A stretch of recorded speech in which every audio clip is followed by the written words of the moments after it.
नमस्ते। हमारे channel meditation peace of mind में मैं आप सभी का स्वागत करती हूँ।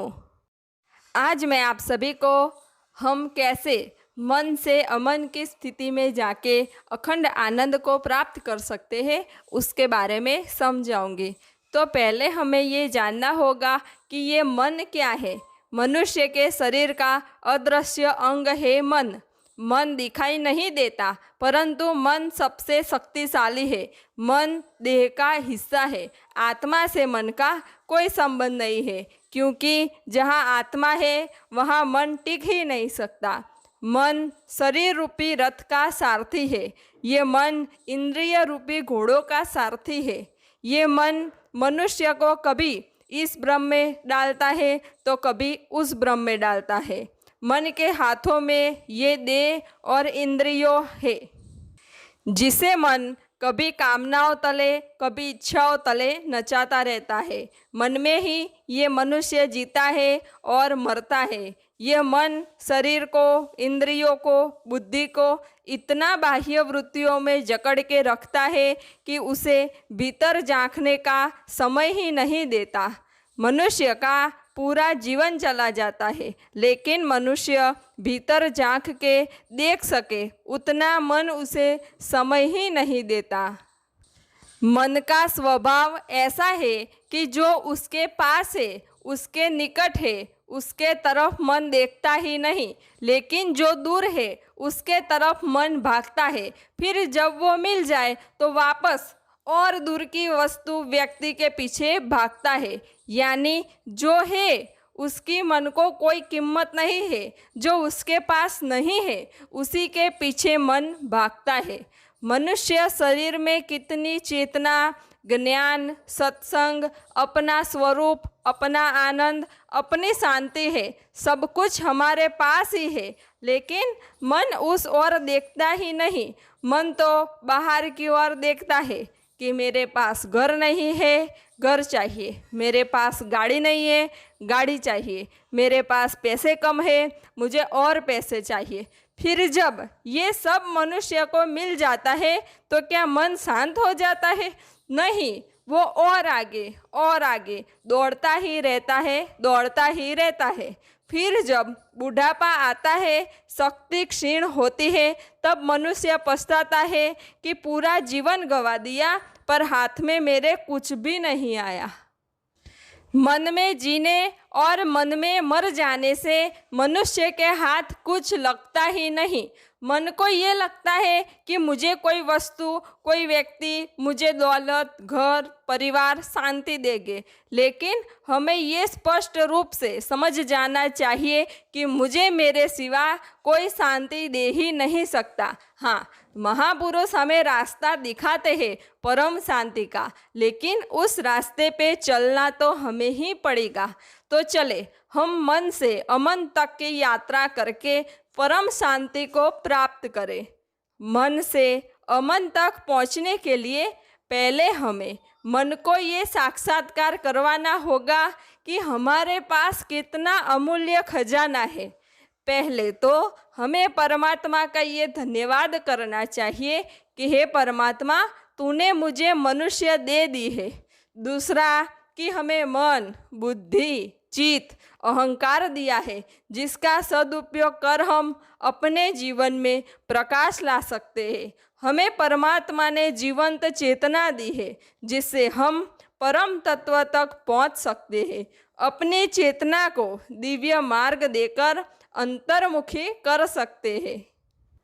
हमें परमात्मा को धन्यवाद देना चाहिए कि परमात्मा ने हमें इतनी क्षमता दी है कि हम नर से नारायण बन सके, मनुष्य से देव बन सके। तो जैसे ही हमें ये साक्षात्कार होगा कि हमारे पास तो कितना अमूल्य खजाना है, तो तभी ही मन बाहर भटकना बंद कर देगा और भीतर मुड़ेगा।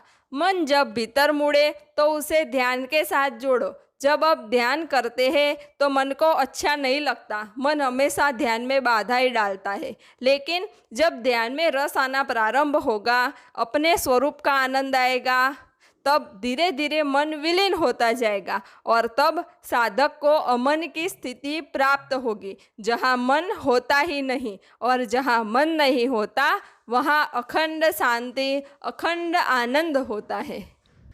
जब साधक अपने स्वरूप को पहचानता है, अपने स्वरूप में स्थित होता है और जब साधक आत्मा भाव में होता है, जब उसे पता चलता है कि मैं देह, इंद्रिया, मन, बुद्धि से भी परे आत्मा हूँ, तब साधक का मन अंतर्मुखी होकर आगे जाके अमन की स्थिति को प्राप्त करता है।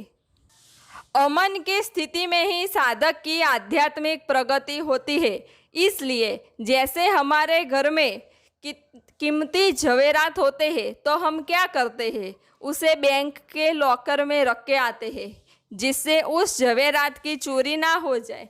वैसे ही हमें हमारे मन को जीवंत सद्गुरु के चरणों में रखना चाहिए। हमें हमारा मन सद्गुरु को ही दे देना चाहिए ताकि हमारा मन सदा भजन में रहे, सदा अंतर्मुखी रहे, बाह्य वृत्तियाँ मन की चोरी करके उसे बाहर की ओर न ले जाए।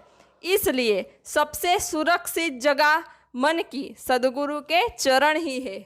जब हम जीवंत सद्गुरु के सानिध्य में जाते हैं तो सद्गुरु हमारे मन में जो भी भेद, भ्रमणा, भय, भ्रांति होती है उसे अपने शब्द से तोड़ देते हैं और जब हमारे मन से सारे द्वंद्व निकल जाते हैं तो हम हमारे भीतर शांति का अनुभव करते हैं। यानी सद्गुरु के सानिध्य में जब साधक जाते हैं तो साधक की चेतना अंतर्मुखी होती है, साधक को चैतन्य की अनुभूति होती है, अपने आत्म स्वरूप की अनुभूति होती है, जिससे वो सद्गुरु के सानिध्य में अमन की स्थिति प्राप्त करके अखंड आनंद का अनुभव करता है।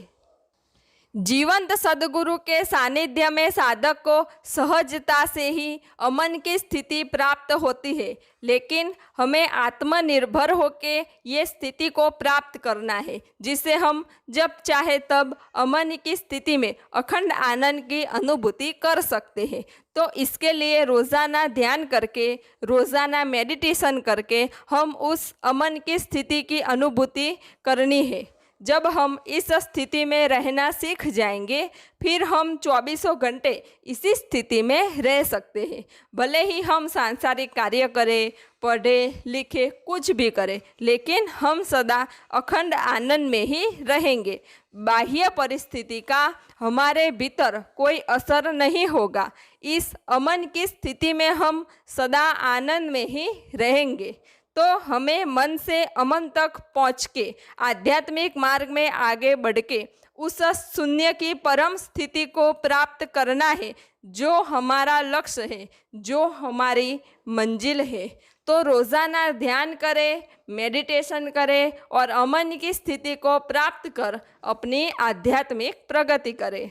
सब घटवासी परमात्मा को प्रणाम।